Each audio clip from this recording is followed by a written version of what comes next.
Out of My Mind by Sharon Draper. Chapter 8. For a long time, it was just me, my mom and dad, and my goldfish, Ollie. I was 5 years old when I got him, and I had him for almost 2 years before he died. I guess that's old for a goldfish. Nobody knew Ollie's name but me, but that's okay. Ollie had been a prize from a carnival dad had taken me to, and I think Ollie's life was worse than mine. He lived in a small bowl on the table in my room. The bottom of the bowl was covered with tiny pink rocks, and a fake plastic log sat wedged in the rocks. I guess it was supposed to look like something from under the sea, but I don't think there are any lakes or oceans that really have rocks that color. Ollie spent all day long swimming around that small bowl, ducking through the fake log and then swimming around again. He always swam in the same direction. The only time he changed his course was when Mom dropped a few grains of fish food into his bowl each morning and evening. I'd watch him gobble the food, then poop it out, then swim around and around once again. I felt sorry for him. At least I got to go outside and to the store and to school. Ollie just swam in a circle all day. I wondered if fish ever slept. But any time I woke up in the middle of the night, Ollie was still swimming, his little mouth opening and closing like he was trying to say something. One day, when I was about 11, Ollie jumped out of the bowl. I had been listening to music on the radio. Mom had finally figured out I liked the country western station, and I was in a good mood. The music was sounding orangey and yellowish as I listened, and the faint whiff of lemons seemed to surround me. I felt real mellow as I watched Ollie do his thing around and round his bowl. But suddenly, for no reason I could figure, Ollie dove down to the bottom of his bowl, rushed to the top, and hurled himself right out of the bowl. He landed on the table. He gasped and flopped, and I'm sure he was surprised he couldn't breathe. His eyes bulged, and the gills on his side pulsed with effort. I didn't know what to do. He'd die without water really fast, so I screamed. Mom was downstairs, or maybe outside getting the mail, but she didn't come right away. I screamed again, louder. I cried out. I yelled. I screeched. Ollie continued to flop and gasp, looking more desperate. Ollie needed water. I howled once more, but Mom didn't come running. Where could she be? I knew I had to do something, so I reached over to the table and stretched out my arm. I could just barely touch Ollie's bowl. I figured if I could get the fish wet, at least a little bit, I might be able to save him. I hooked my fingers on the edge of the fishbowl and I pulled. Water splashed everywhere, all over the table, the carpet, me, and Ollie. He seemed to flop, a little less for a second or two.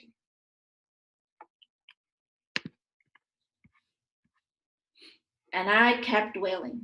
Finally, I heard my mother thundering up the stairs. When she came through the door, she took one look at the mess and the dying goldfish and shouted, "Melody, what have you done? Why did you knock over the fishbowl? Don't you know a fish can't live without water?" Of course I knew that. I'm not stupid. Why did she think I'd be screeching and calling for her? She scurried over to the mess, scooped up Ollie, and gently placed him back in the bowl. Then she ran to the bathroom, and I heard her running water. But I knew it was too late. Either because of the time out of the bowl or because the bathroom water wasn't the right temperature, Ollie didn't survive. Mom came back in and scolded me once more. "Your goldfish didn't make it," to Melody. "I don't get it. Why would you do that to the poor little fish? He was happy in his little world." I wondered if maybe Ollie wasn't so happy after all. Maybe he was sick and tired of that bowl and that log and that circle. Maybe he just couldn't take it anymore. I felt like that sometimes. There was no way I could explain to Mom what had happened. I really had tried to save Ollie's life. I just looked away from Mom. She was angry, and I was too. If she hadn't been so slow, Ollie might have made it. I didn't want her to see me cry. She cleaned up the mess with a sigh and left me with my music and an empty spot on my table. The colors had vanished. It was a long time before I was ready for another pet, but on my 8th birthday, My father brought a big box into the house. He seemed to have trouble holding on to it. When he set it on the floor in front of me, out exploded a flash of ringling gold fun.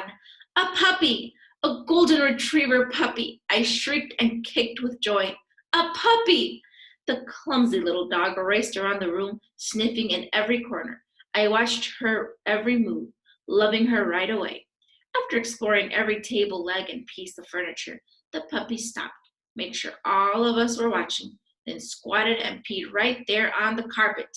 Mom yelled, but only a little. That's when the dog knew she was in charge. She checked out Dad's bare feet, bare toes, but she stayed away from Mom, who was trying to soak the spot out of the rug with paper towels and that spray stuff she uses in the kitchen. Finally, the puppy circled my wheelchair around and around, like she was trying to figure it out. She sniffed it, sniffed my legs and feet, looked at me for a minute, then jumped right up onto my lap like she'd done it a million times. I barely breathed, not wanting to disturb her. Then, wow, wow, wow, she turned around 3 times and made herself comfortable. I think she made a noise like a sigh of satisfaction. I know I did. I stroked her soft back and head as gently as I could. I was the one who named her. Mom and Dad kept suggesting dumb names like Fuzzy and Coffee, but I knew as soon as I saw her what her name should be. I pointed to the bowl on the table, which held my most favorite candies, butterscotch caramel. They're soft enough to melt in my mouth, so I didn't have to chew. And oh, are they delicious!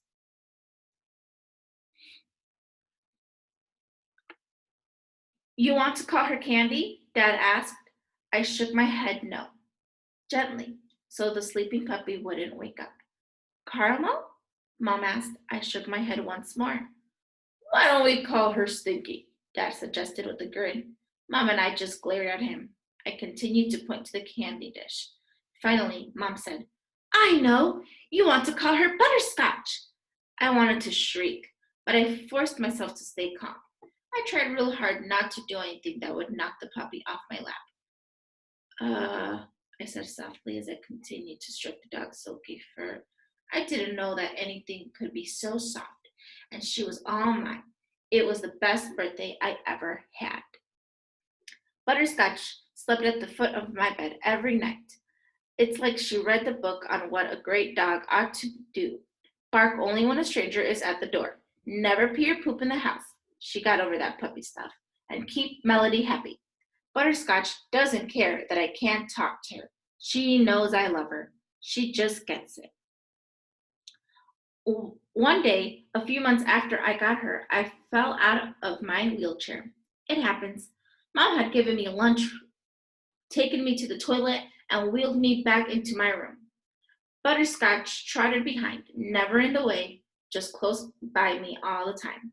Mom popped in a DVD for me and made sure my hands were properly positioned so I would rewind and fast forward the film. She didn't notice my seatbelt wasn't fastened, and neither did I. She traveled up and down the stairs doing several loads of laundry. I'm awfully messy, and I guess she had started fixing dinner. The rich aroma of simmering tomato sauce floated up the stairs. Mom knows I love spaghetti. She peeked her head in to check on me and said, I'm going to lie down for a couple of minutes, Melody. Are you okay for a few? I nodded and pointed my arm toward the door to tell her to go ahead. My movie was getting good anyway. Butterscotch sat curled next to my chair. She'd outgrown my lap, so Mom blew me a kiss and closed the door. I was watching something I'd seen a million times. The Wizard of Oz. I think most people in the world can quote sections of that movie. No extra brains required, because it's one of the movies that gets played over and over again on cable channels. But I know every single word in it. I know what Dorothy will say before she even opens her mouth. I don't think we're in Kansas anymore, Toto. It makes me smile. I've never been to Kansas or Oz or anywhere more than just a few miles from home. Even though I knew it was coming, when the movie got to the part where the Tin Man does that stiff little dance to the music of If I Only Had a Heart, I cracked up. I laughed so hard I jerked forward in my chair and found myself face down on the floor. Butterscotch jumped up immediately, sniffing me and making sure I wasn't hurt. I was fine, but I couldn't get back up in my chair. Worse, I was going to miss the part where the cowardly lion gets smacked on the nose by Dorothy. I wondered how long Mom's nap would last.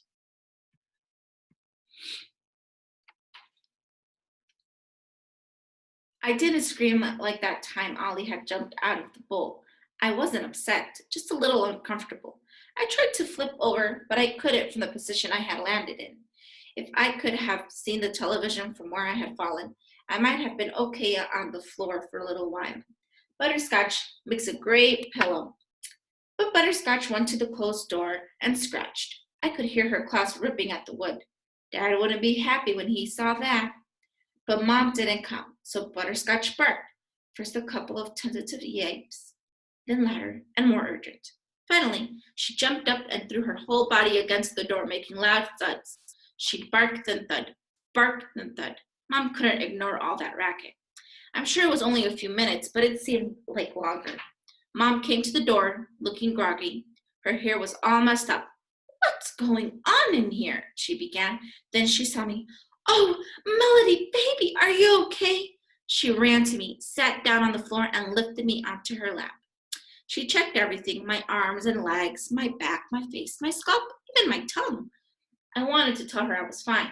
All she needed to do was put me back in my chair, but she had to do the mom thing and double check. "Butterscotch, you're a good girl," she said as she petted the dog and hugged me tight. "Doubles on the dog food tonight." I'm sure Butterscotch would have preferred a nice thick bone steak instead, but she can't talk either, so both my dog and I get what they give us. Mom carefully put me back in my chair and made sure my seatbelt was latched correctly. Butterscotch curled up right in front of me, making sure, I guess, that if I slid out again, she'd be there to soften the fall. That dog is amazing. Mom restarted the video from the beginning, but somehow that yellow brick road had lost some of its magic glow. Nobody really gets wishes granted by the great Oz. As I watched, I wondered if I were blown to Oz with my dog. What would we ask the wizard for? Brains? I've got plenty. Courage? Butterscotch is scared of nothing. A heart? We've got lots of heart, me and my pup. So what would I ask for? I'd like to sing like the Cowardly Lion and dance like the Tin Man. Neither one of them did those things very well, but that would be good enough for me.